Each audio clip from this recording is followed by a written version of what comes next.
ताकि हम लोग इस प्रोग्राम को आगे बढ़ा पाएं। सो एक जोरदार क्लैपिंग के साथ let's welcome Aman Harsh. 696 out of 720 NEET जैसे कंपटीशन में स्कोर करना एक बहुत बड़ी बात होती है और गर्व की बात होती है। तो इस तरह के स्टूडेंट के लिए एक जोरदार क्लैपिंग आपके साइड से होनी चाहिए। Thank you. Good afternoon everybody, good afternoon to all the special guest present और special good afternoon to all the aspirants जो लोग यहाँ आए हैं। जो डॉक्टर हैं उनको भी स्पेशल गुड आफ्टरनून और जो डॉक्टर नहीं है जो अगले साल बनने वाले हैं उनके लिए भी स्पेशल गुड आफ्टरनून।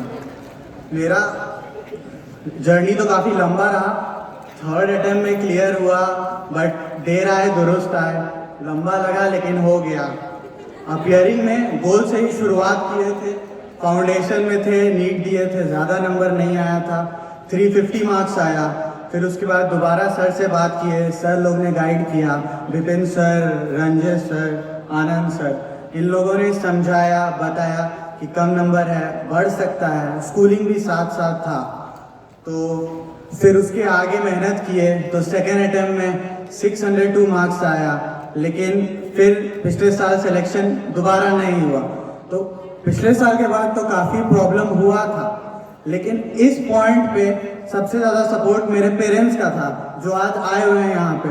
उन्होंने पूरा सपोर्ट किया, उन्होंने बोला कि तुम बस पढ़ते रहो, तुम्हारा काम सिर्फ पढ़ाई का है, एक और ट्राई दो, और एक और ट्राई दिए। और मेरी बहन भी जो डॉक्टर है IGMS से, वो भी आज आई हुई है, उसने भी काफ़ी हेल्प किया।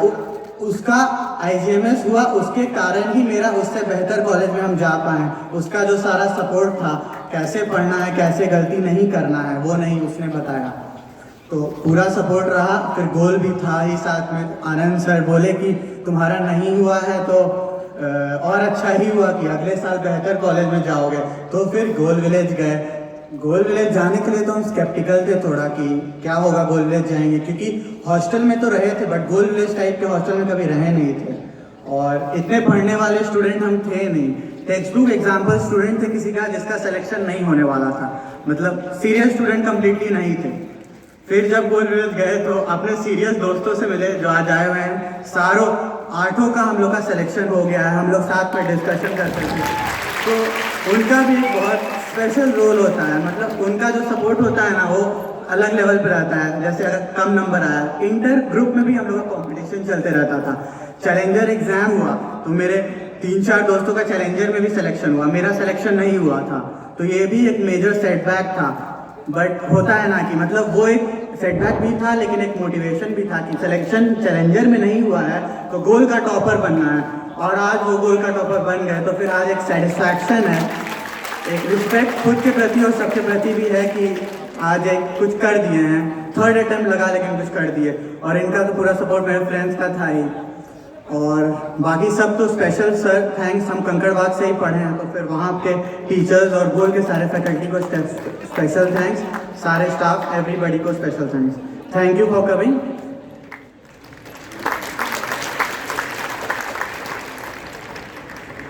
Thank you very much Aman, और एक जोरदार क्लैपिंग अमन के लिए। और इस कड़ी में एक और ऐसा नाम जिसने पिछले बार 695 आउट ऑफ 720 स्कोर करके आज एम्स दिल्ली, जो कि इंडिया का सबसे अच्छा कॉलेज, मेडिकल कॉलेज माना जाता है, वहाँ एडमिशन लिए हुए हैं। लास्ट ईयर कोविड पेंडेमिक के कारण हम लोगों ने फेलिसिटेशन नहीं किया था, इसलिए विशेष करके एम्स दिल्ली से उन्हें यहाँ हम लोगों ने बुलाया है। तो मैं चाहूँगा कि आप लोग ये बताएं कि आप में से कितने ऐसे स्टूडेंट हैं जो एम्स दिल्ली में पढ़ाई करना चाहते हैं। तो एक जोरदार क्लैपिंग के साथ आप वेलकम करें सिदरत बिलाल फरीदी को, जिन्होंने गोल इंस्टीट्यूट और गोल एजुकेशन विलेज से तैयारी करके एम्स दिल्ली तक का सफर तय किया है। और बिल्कुल सिंपल लिविंग और बहुत ही सोफिस्टिकेटेड पर्सन, बहुत ही हार्ड वर्किंग, ऐसे स्टूडेंट ही वहाँ तक अपने सफलता को पहुँचा पाते हैं। So let's welcome Siddharth. Good afternoon everyone. सबसे पहले तो जितने भी एस्पिरेंट्स इस बार नीट में क्वालिफाई किए उनको मेरे तरफ से बहुत ज़्यादा कॉन्ग्रेचुलेशंस। और जिन्होंने इस बार क्वालिफाई नहीं किया है, कुछ मार्क्स से छूट गए हैं, तो उनके लिए मैं ये बताना चाहता हूँ कि मेरी स्टोरी आप लोगों में से बहुत सारे एस्पिरेंट जानते होंगे, तो आपको उससे बहुत मोटिवेशन भी मिलेगा। अगर नहीं जानते तो एक बार फिर से मैं बता देता हूँ। नीट 2019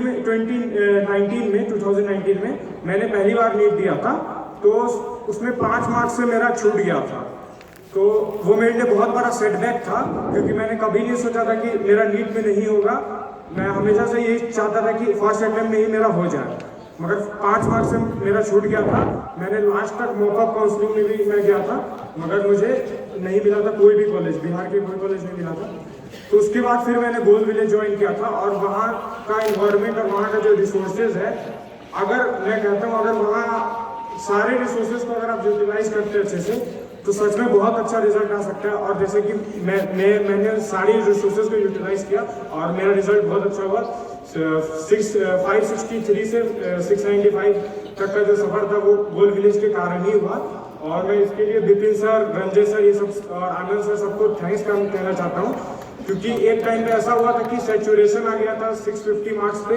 तो उस वक्त आनंद सर ने कॉल किया था कि 650 और 695 और 700 में बस एक मानसिकता का डिफरेंस होता है। वो वही सेम स्टूडेंट ही 650 लाता, वही 695 लाता, बस मानसिकता का डिफरेंस रहता है। कॉन्फिडेंस रहना चाहिए खुद में। तो उसके बाद सिर्फ 1-2 महीने बचे, तो उसमें मैंने फिर पुशबैक किया था और फिर मेरा मार्क्स इंप्रूव हुआ था लगभग 50 नंबर आखिरी के कुछ महीने में। तो यही है मेरी स्टोरी, होपफुली आपको मोटिवेट करेगी। Thank you very much. Thank you very much Siddharth, और एक जोरदार क्लैपिंग वंस अगेन इनके लिए। एम्स दिल्ली पहुंचना अपने आप में मेडिकल एस्पिरेंट के लिए सबसे बड़ा सपना होता है, और वहां पहुंचने के लिए आप हर तरह की कोशिश करते हैं। और मैं ये बता दूं कि कई स्टेट से 2 इयर्स, 3 इयर्स, 4 इयर्स में कोई एक स्टूडेंट एम्स दिल्ली पहुंचता है। लेकिन कभी कभी ऐसा भी होता है जब एक ही बिल्डिंग से, एक ही रूम से 2 स्टूडेंट एम्स दिल्ली पहुंचे हों, और वैसा ही जगह है गोल्ड एजुकेशन विलेज। उसी जगह से पिछले बार सिद्धरथ के साथ साथ विक्रम, दोनों रूम पार्टनर, और दोनों रूम पार्टनर एक साथ सेम 695 आउट ऑफ 720 स्कोर करके सेम कॉलेज में पहुंचे, एम्स दिल्ली तक सफर तय किए। So let's give a big round of applause for Vikram.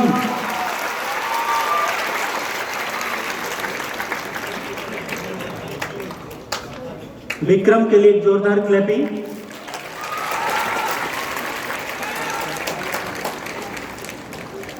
और इनके विषय में ब्रीफली मैं बता दूं कि गोल्ड एजुकेशन विलेज में रह के इन्होंने तैयारी किया।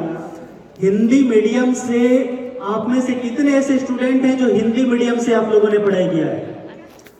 और बहुत सारे हिंदी मीडियम वाले स्टूडेंट को ये फील होता है कि हिंदी मीडियम वाले स्टूडेंट वहां तक नहीं पहुंच पाएंगे, सफलता के सर्वोच्च शिखर पर नहीं पहुंच पाएंगे। लेकिन अगर आज वैसे स्टूडेंट का एक्सपीरियंस आप सुनेंगे जिन्होंने हिंदी मीडियम से पढ़ाई करके वैसे एनसीईआरटी के इंग्लिश लैंग्वेज को हिंदी के मीनिंग से समझकर वहां तक एम्स दिल्ली तक का सफर तय किया, तो आपके अंदर ये विश्वास हो जाएगा कि अगर वो कर सकते हैं तो हम भी कर सकते हैं। और वैसे ही एक स्टूडेंट है Vikram. Let's welcome once again, जोरदार क्लैपिंग के साथ।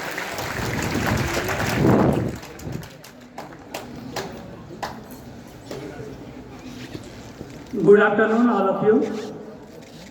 सबसे पहले तो मेनी कॉन्ग्रेचुलेशन, इस बार इतने भी एस्पिरेंट नीट क्वालिफाई किए हैं। और मैं मेनली उन सारे एस्पिरेंट्स के बारे में कुछ बताना चाहूँगा जिनका इस बार नीट नहीं हुआ है। वो लोग थोड़ा सा परेशान होंगे, कुछ डिप्रेस होंगे। मतलब ऐसा होता है कि जब लोग एग्जाम देकर आते हैं, किसी का 2 मार्क्स से रह जाता है। कितने ऐसे स्टूडेंट होंगे जिनका मार्क बाउंड्री लाइन पे होगा, वो उनको कंफर्म नहीं होगा कॉलेज मिलेगा या नहीं मिलेगा। तो जो भी सिचुएशंस हो, सबसे पहले तो लाइफ में एक बात ही हमेशा याद रखनी चाहिए, सिचुएशन कुछ भी हो अपने कदम पीछे नहीं हटाने हैं। तो मेरा जर्नी मैं थोड़ा सा मैं अपने प्रिपरेशन का जर्नी के बारे में कुछ बताना चाहता हूँ। मैं 2015 में मैंने 10th का एग्ज़ाम दिया था। 10th का एग्ज़ाम देने के बाद मेरा कोई फिक्स नहीं था, कोई आगे मोटिव नहीं था आगे क्या करना है नहीं करना है। बस एक छोटा सा दिमाग में था कि 10th का एग्ज़ाम देने के बाद इंजीनियरिंग करनी है। बट वैसा सिचुएशन है घर में कि हम किसी कारणवश पटना नहीं आ पाए, वो घर में ही रहना पड़ा 12th का प्रिपरेशन के लिए।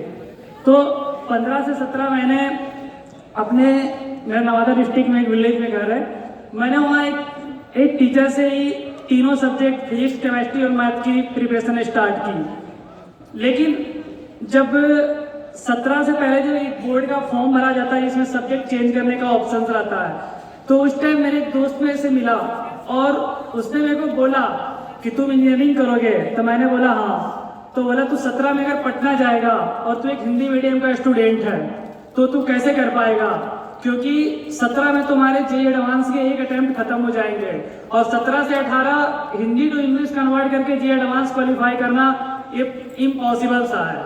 तो मेरे भी दिमाग में वो बात आई शायद ये मेरे से नहीं हो पाएगा। तो मैंने बोला ऐसा कौन सा वे है जिसपे हम 2 साल के अंदर हम 2 साल के प्रिपरेशन में हम अपने कुछ सक्सेस मेरे को मिलनी चाहिए। तो उसने बोला कि वो गोल में ही पढ़ता था, गोल का स्टूडेंट था। उसने बोला कि मेडिकल कर ले, इसमें बहुत सारे चांसेस मिलते हैं, 5, 6, 7 कितना भी इसमें दे सकता है, एज लिमिट होती है। तो उसी का एक मोटिव था, उसने मेरे को ऐसा मोटिवेट किया मेडिकल करने के लिए। मेरे को कोई आइडिया नहीं था, 0 आइडिया था मेडिकल कॉलेज के बारे में। उसने उस टाइम ये भी बोला था कि 400-500 मार्क्स लाने होते हैं 720 में और कॉलेजेस मिल जाते हैं। तो मेरा दिमाग उधर डाइवर्ट हुआ और मैंने जस्ट अपने बोर्ड एग्जाम के 4 महीना पहले अपना सब्जेक्ट चेंज कराकर बायोलॉजी कर लिया। मैथ मेरा 18 सब्जेक्ट था, मैंने उसका भी एग्जाम दिया था।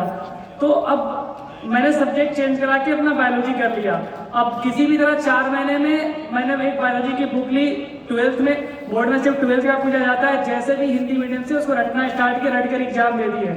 जैसे ही बोर्ड एग्जाम हुआ, बोर्ड एग्जाम के जस्ट रिजल्ट के बाद कुछ टाइम्स बाद मैंने अप्रॉक्स मई में आकर गोल में एडमिशन लिया। गोल में आकर एडमिशन लेने के बाद 17 से 18 में कंगड़बाग में पढ़ा हूँ। उस पूरे साल 17 से 18 मेरा कंगड़बाग का एवरेज स्कोर 42% के लगभग था। मेरे को थोड़ा भी आइडिया नहीं लगता था जब मैं पेपर देता था। मैंने तो पहले स्टार्टिंग में इतना मिस्टेक्स, इतने 0 आइडिया, क्योंकि वो सारे इंग्लिश में पढ़ाई होते थे। बायोलॉजी का लाइन में समझ ही नहीं पाता था ये क्या इंग्लिश, हिंदी बहुत ही ज्यादा प्रॉब्लम्स होते थे। बट बोल से ही ऐसे छात्र पहले से यहाँ से कॉलेज जा चुके हैं जिनको बहुत ही प्रॉब्लम था इंग्लिश में, बट वो हिंदी का NCERT लेकर हिंदी टू इंग्लिश करके वो पढ़ते थे। बस मैंने भी वही काम करना स्टार्ट किया, साथ में हिंदी की भी NCERT ली, इंग्लिश की भी ली और दोनों साथ साथ पढ़ना स्टार्ट किया। बस फिर भी उतना ज़्यादा इम्प्रूवमेंट नहीं हुआ, क्योंकि मेडिकल के बारे में मेरे को 0 आइडिया था। बस कंगड़बाग में आई थी, जैसे टेस्ट होती थी, पढ़ते थे, देते थे, मार्क्स में कोई इम्प्रूवमेंट नहीं था उतना। तो 18 में मेरे को गोल विलेज भेजा गया, क्योंकि उस साल 17 से 18 बैच वाले जो 12th के या 11th के स्टूडेंट थे जिनका एवरेज स्कोर 40% प्लस था, वो गोल विलेज भेजा गया था। तो जब हम गोल विलेज गए तो वहाँ एक अलग ही माहौल मिला। मानो कि वहाँ एक बच्चा मेरे को मेडिको ही दिख रहा था। हर एक बच्चे में रिजल्ट दिख रहा था, हर एक का क्लियर कट वे था, ये पढ़ना है, ये बायोलॉजी में पढ़ना है, ये केमिस्ट्री है, फिजिक्स, इतना पढ़ना है, ऐसा करना है, टेस्ट देना है, क्लियर। तो बस वहाँ जाने के बाद एक मेरा ये मोटो क्लियर हुआ कि बायोलॉजी ये पढ़ना है तो वो सिर्फ NCERT पढ़ना है, केमिस्ट्री के बाद ऑर्गेनिक इनऑर्गेनिक पढ़ना है तो NCERT पढ़ना है। उसी वे पे काम करना स्टार्ट किए। पूरे साल उस पूरे साल बोले जितने भी टाइम्स मिले, तो ऐसा नहीं है कि मस्ती नहीं होती है, सबकी होती है। ऐसा नहीं कि मैं 20 घंटे पढ़ते रहता था, 15 घंटा पढ़ते रहता था, ऐसा नहीं है। और कोई 15 घंटे पढ़ भी नहीं सकता है। अगर कोई बोल रहा है तो फिर बीच में कॉन्सेंट्रेट नहीं हो पाएगा 15 घंटे। तो ऐसा नहीं है कि वो 15 घंटे कोई कॉन्सेंट्रेट भी नहीं हो सकता है। जितना टाइम आप कॉन्सेंट्रेट कर सकते हैं, 7 से 8 घंटे 9 घंटे, ये मेनली एक एवरेज आइडिया माना जाता है। तो बस फिर उसी साल गोल विलेज में रहे। 1900 मैंने एग्जाम दिया, 1900 मेरे 550 मार्क्स आए थे और मेरे 5 मार्क्स से कॉलेज छूट गए थे। फिर मैंने गोली ज्वाइन किया। सर लोगों ने मोटिवेट किया कि अगर इस बार छूटा है तो कोई बात नहीं, ये सबका होता है, नेक्स्ट ईयर अच्छे कॉलेज जाओगे। इस बार अगेन बुलबुल ज्वाइन किए 19 से 20 और मैंने प्रिपरेशन को उसी तरह जारी रखा। बेसिक प्रिपरेशन को बिल्कुल बेसिक रखिए। सबसे बड़ी बात ये है प्रिपरेशन को जितना आप बेसिक रख सकते हैं, क्योंकि लास्ट में आपको प्रिपरेशन से ज़्यादा वैल्यू उसकी रिवीजन की होती है। आप जितना रिवीजन करोगे, तो मैंने 2020 में एग्जाम दिया और मुझे आउट ऑफ 720 695 मिला।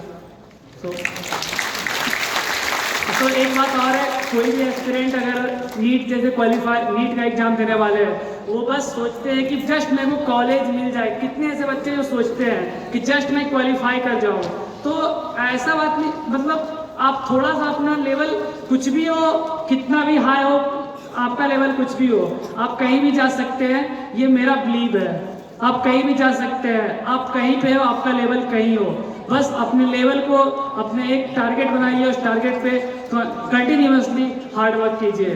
क्योंकि ये ऐसा एक कहावत है ना कि अगर चांद नहीं मिला तो क्या हुआ, आसमान तक तो जाओगे। इसलिए थैंक यू।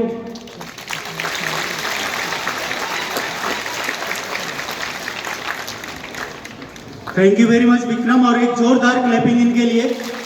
और इसके बाद आप सभी स्टूडेंट ये समझ चुके होंगे कि अगर 22% स्कोर करने वाले स्टूडेंट भी एम्स दिल्ली जा सकते हैं, अगर हिंदी मीडियम में वैसे स्टूडेंट जो इंग्लिश के मीनिंग को ना समझ पाने के बावजूद तैयारी करके एम्स दिल्ली तक पहुंच सकते हैं, तो आई थिंक कि everyone sitting in this hall can do it. So एक जोरदार क्लैपिंग वंस अगेन। और इस प्रोग्राम को आगे बढ़ाने के लिए मैं रेस्पेक्ट के साथ शैलेश सर को फिर से आमंत्रित करना चाहूँगा। Thank you very much. धन्यवाद रंजन सर। और आइए अब हम पुनः उस लय में आते हैं और मंच की ओर अग्रसर होते हैं। रंजन सर ने बार बार दो बातें कही कि कोई हिंदी मीडियम का व्यक्ति भी पहुंच सकता है, क्या हिंदी मीडियम का व्यक्ति भी डॉक्टर बन सकता है या सफलता प्राप्त कर सकता है। निसंदेह जिसका प्रमाण अभी यहाँ पर इस मंच से दिया गया। इस मंच की एक खास गरिमा है, गोल का इस विशेष कार्यक्रम का एक विशेष महत्व है। जितने शिक्षण संस्थान और बड़े बड़े संस्थानों के कार्यक्रम होते हैं और जो इस उम्र के लोग बैठे होते हैं, वहां पर इस तरह की शांति शायद ही कभी देखने को प्राप्त होती है। और यह विशेषता सिर्फ